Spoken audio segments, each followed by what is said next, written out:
to cherish and to hold, in sickness and in health, for better, for worse, till death do us part. Such marital vow, observed before a congregation with a ring, was not her case. Hers was in a room with the atmosphere looking as though the cool hands of death has made a touch to everyone's soul present. Many were lost in thought, asking themselves, which man in his normal senses will want to marry such wayward lady whose uncultured lifestyle has given her belly? Miss Sálúmá was born in Ibeme village, the only girl in the family of 14 boys. The only girl child who should have been pampered find herself in the midst of unfriendly brothers. She has no choice than to fit into the war zone of the boys. She was bold, tough, hardworking, and can bear anything. Fear was very far from her.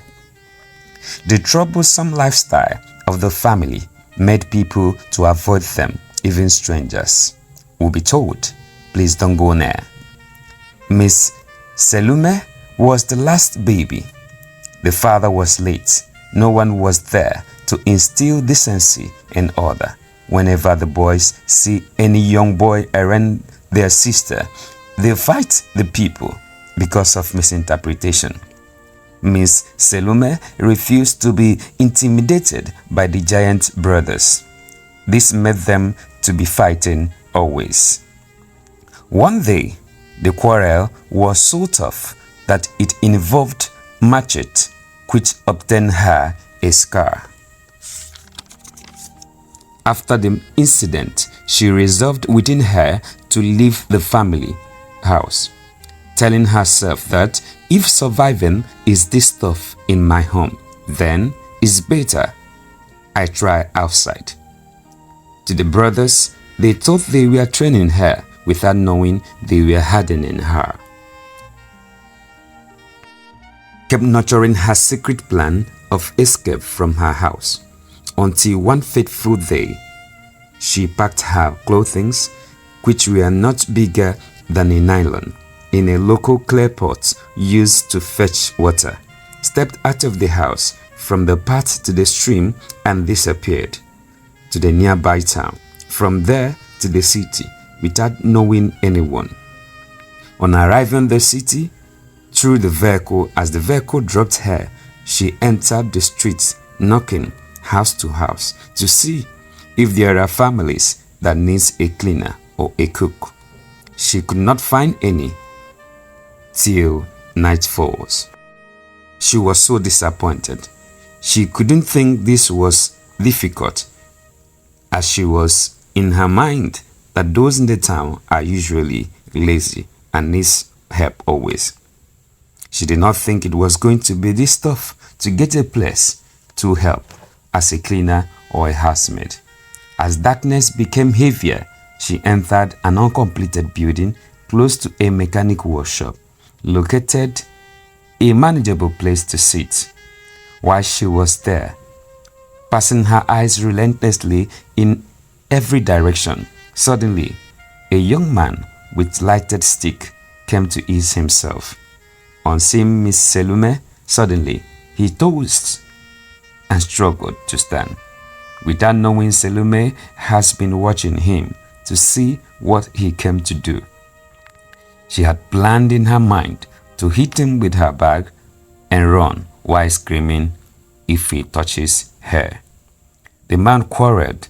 "Hell, young lady, what are you doing there? At this time of the night? Are you okay at all? Don't you know it's very risky and dangerous to stay in that kind of place alone as a lady at night?" The lady replied, "Sorry, sir. Sorry, sir, if I've trespassed. It is just for a night that I intend to stay." Thinking him to have been the owner or security man. "Hold on a minute. Wait though. What came over Miss Sálúmá? This is the first time in her life she begins a conversation with sorry. She hardly even apologized when wrong, not to talk of a free space. Wow. Situations truly have a way of humbling people. The answer from her took away the veil in the man's eyes to know the lady has nowhere to go.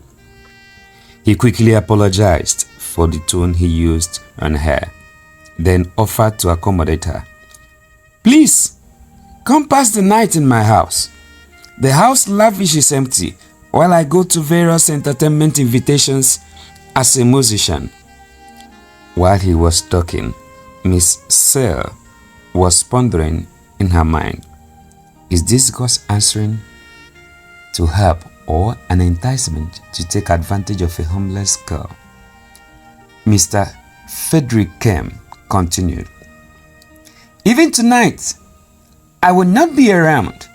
I'm going out, so use the house. But if you prefer this slum, it's okay. People have their choice. Maybe slum is your best choice.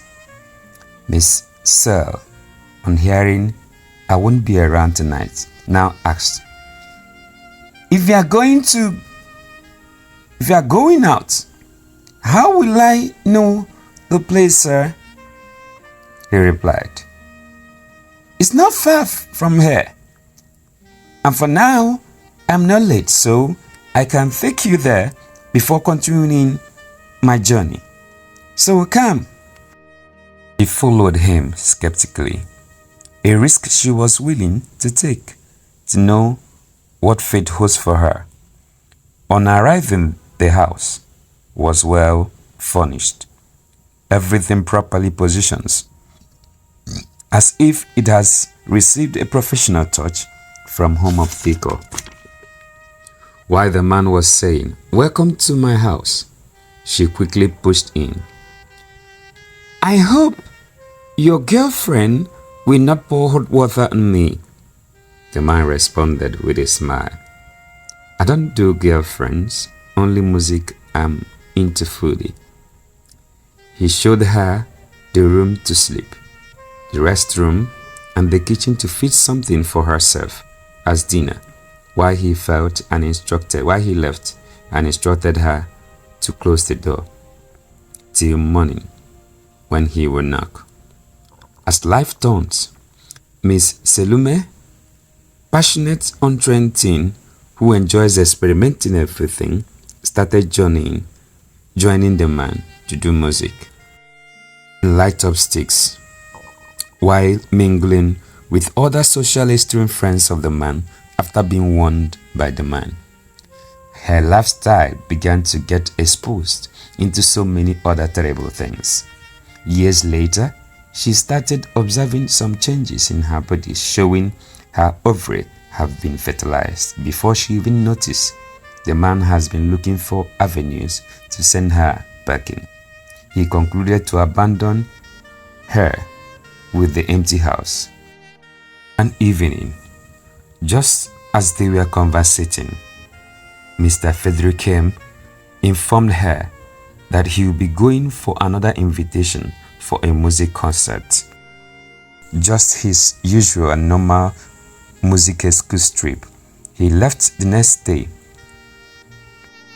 Later that morning, while Sálúmá was cleaning the house, she discovered that the belongings of the man are all gone.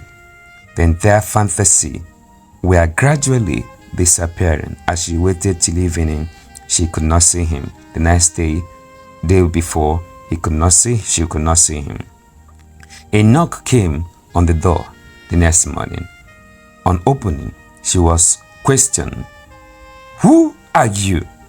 And what are you doing here?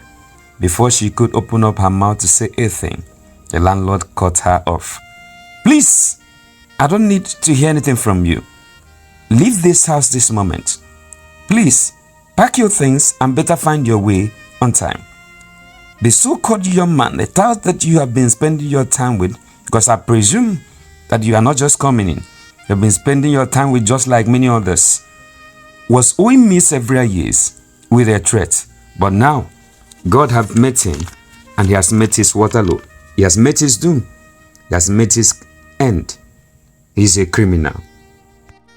Miss Sálúmá, dumbfounded, confused, was battling a lot with her mind. How can she go about all this?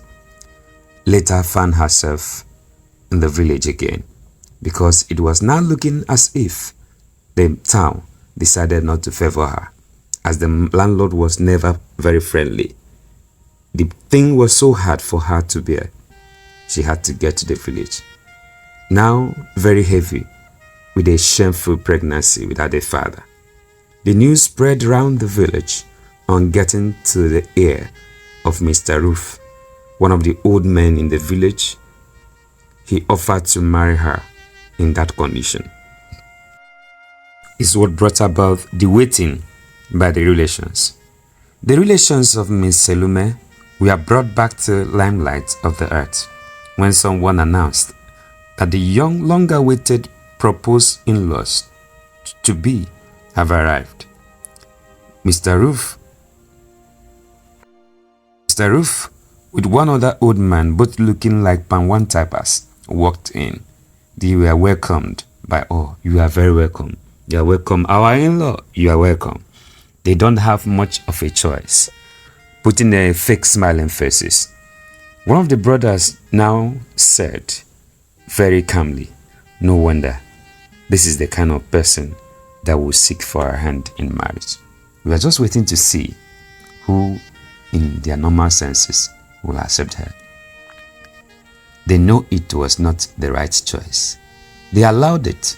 The man was far older. Miss Sálúmá was married to Mr. Roof. Both went home that day. Yet, all the man was looking for was the child unborn. He was in need of a male child, as all the people he has been marrying are only giving him female children. So Miss Sálúmá is even the third wife.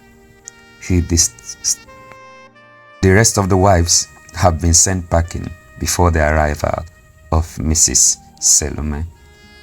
He disgustfully pampered her, telling her not to do anything, even shaving herself, washing her undies.